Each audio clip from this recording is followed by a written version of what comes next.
Syu Rakyat kali ini memaparkan kepentingan penguasaan bahasa Arab dalam kalangan mahasiswa di Jordan. Dalam pergaulan dengan masyarakat setempat, sudah tentu bahasa Arab merupakan bahasa yang dituturkan setiap hari tanpa mengira bidang pengajian. Paparan kali ini mengupas lebih lanjut tips-tips dan kepentingan dalam menguasai bahasa Arab dalam kalangan mahasiswa. Syu Rakyat, kepedulian bersama.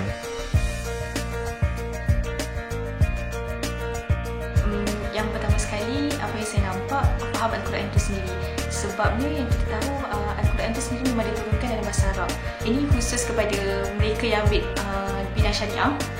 Okay. Kita tahu bidang syariah ni masdar dia adalah Quran dan Sunnah. So, kalau kita nak faham bidang syariah tu, kita kena faham masdar dia. Dan kalau kita nak faham kedua-dua tu, ilmu alat ni lah yang membantu kita untuk kuasai ilmu tu. Itu bahasa Arab lah. Saya melihat bahawa bahasa Arab sesuatu yang sangat penting bagi mahasiswa Malaysia di Jordan, kerana pelajaran kita seharian kita memang semuanya dalam bahasa Arab, terutamanya student-student di Yarmouk. Hatta dalam pelajaran-pelajaran yang sepatutnya diajarkan dalam bahasa Inggeris juga diterangkan dalam bahasa Arab oleh para pengajar di universiti.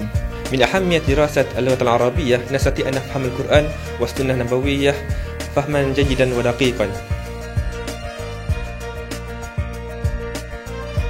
Pertama ialah kita kena bergaul dengan orang Arab itu sendiri. Dia penting untuk kita bergaul dan kita tidak hanya hidup dalam kelompok Melayu saja. Perlu kita bergaul juga dengan kelompok orang Arab. Perkara pertama yang kita kena faham, kenapa kita belajar bahasa Arab. Orang yang biasanya orang yang menguasainya adalah orang yang faham kenapa dia orang belajar bahasa Arab dan orang yang minat. اللغة العربية أنا دائما كل يوم في عندي صاحبي واحد أردني عربي أردني وأنا لازم معه أنا كل يوم معه وإحنا نحكي كل شيء على الدراسة وعلى حياتنا وعلى الأنشطة اللي عملنا مع بعض أو اللي أنا عمل لحالي فأنا لازم دائما بحكي معه حتى أنا أمارس بشكل جيد اللغة العربية. First kali kita kena ada passion untuk belajar bahasa Arab. Kalau kita nak kuasai bahasa Arab kan, kita kena ada passion. Kita kena ada semangat untuk nak menguasai bahasa Arab. Kena ada keinginan yang sangat tinggi. Kalau untuk menguasai al-lughat al-arabiyyah al-muhadathah, makna perbualan, nak tak nak kita kena banyakkan bergaul dengan orang Arab.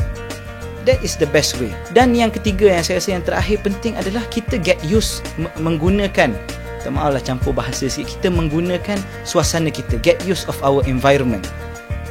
Bila kita dapat datang belajar dekat Jordan, dekat negara Arab, maka itu satu opportunity yang kita tak boleh terlepas pandang.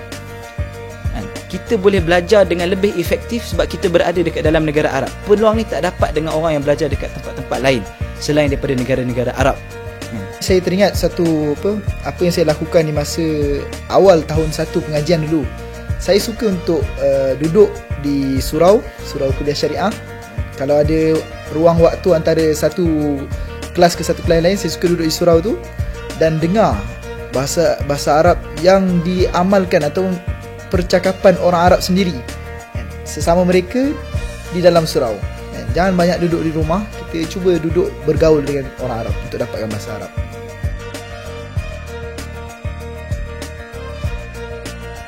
Dalam klinikal ni contohnya kita ada apa yang dipanggil sebagai bedside teaching kan.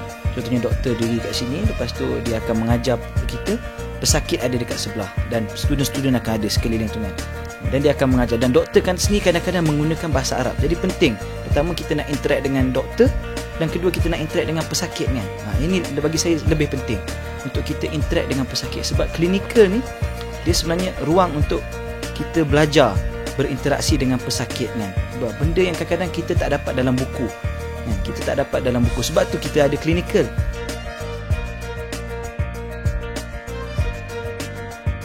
أنا ألاحظ تعلم اللغة العربية بأردن شيء ضروري.